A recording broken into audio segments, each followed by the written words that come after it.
maanta waxaan ka hadlaynaa su'aal muhiim ah. Maxay ganacsatada Soomaaliyeed u fahmi la'yihiin branding waxa la yiraahdo? Haddii aad tahay ganacsade ama qof rabo inuu shirkad abuuro, muuqaalkan adiga ayuu gaar ku yahay. Haddii qeexid kooban aan ku sameyno waxa la yiraahdo branding, waxaan dhihi karnaa waa dareenka iyo xasuusta macmiilka. Dadka intooda badan waxay u maleeyaan in brandiga uu yahay logo ama business card ama color card, wax noocaas oo kale. Laakiin dhab ahaantii brandigu waa waayo aragnimada macmiilka, kalsoonida iyo xasuusta shirkadaada ee kaga tagaan. Sababaha aysan u fahmin ganacsatada Soomaaliyeed waxaa u kala qaadi karnaa 4 qodob oo aad u waaweyn. 4taas qodob waxay kala yihiin: qodobka koowaad waxaan dhihi karnaa intooda badan ganacsatada Soomaaliyeed waxay leeyihiin fikir ganacsi oo ku eg faa'iido degdeg ah.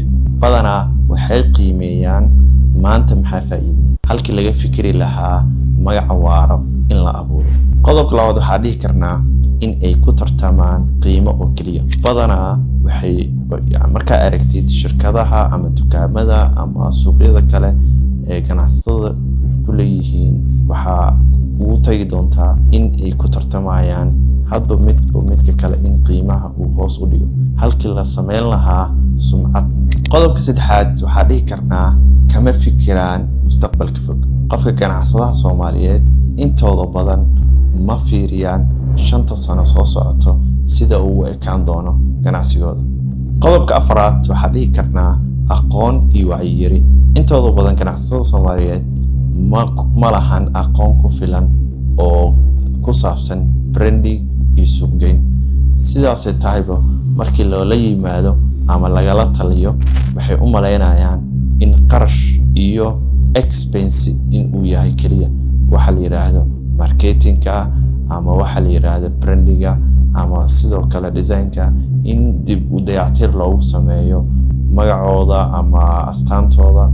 waxay u arkaan qarash iyo problem kaliya, uma arkaan in businesska uu qayb muhiim ah ka yahay.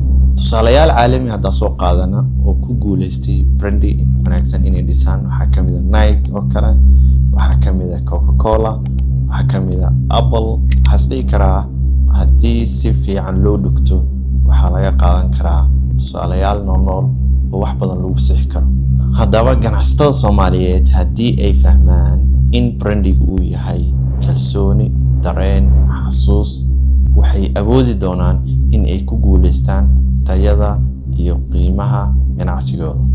haddii aad rabto inaad barato sida loo dhiso brand muuqdo, ha ahaado website, brand identity ama suuqgeyn, waxaa kugula talinayaa subscribe inaad dhahdo si aad u hesho casharo kale oo waxtar leh. mahadsanidin.